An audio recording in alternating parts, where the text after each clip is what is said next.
তাই আগামী নির্বাচনে এই নোয়াখালী সাকিব খান চাঁদপুর কচুয়াতে যাইতেছে মিলন ভাইয়ের নির্বাচন করার লাইগা।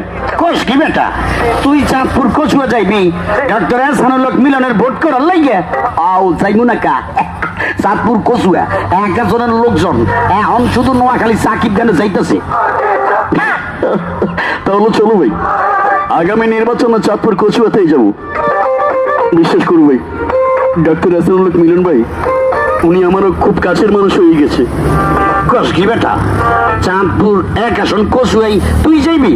আও সামনের নির্বাচনে দানের শীষে ভোট করার লাগিয়া চাঁদপুর এক আসন কচুয়াতে যাইবি নোয়াখালী সাকিব খান? ও মা হাতে কি কই, নোয়াখালী সাকিব খান বুঝে চাঁদপুর কচুয়াতে যাইবো, বিভিন্ন কণ্ঠে কথা কইব। একটাই সম্মানিত চাঁদপুর এক আসন কচুয়ার সকল ব্যবসায়ী, শ্রোতা ভাই বন্ধু, এলাকার সকল জনগণ, আসসালামু আলাইকুম। আসছে আগামী নির্বাচনে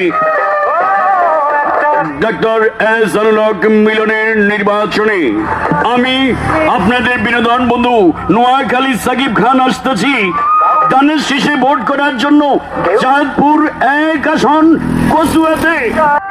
সৌজন্যে চাঁদপুর এক আসন কচুয়ার সৌদি প্রবাসী আতিকুর রহমান মিন্টু। আতিকুর রহমান মিন্টু ভাই।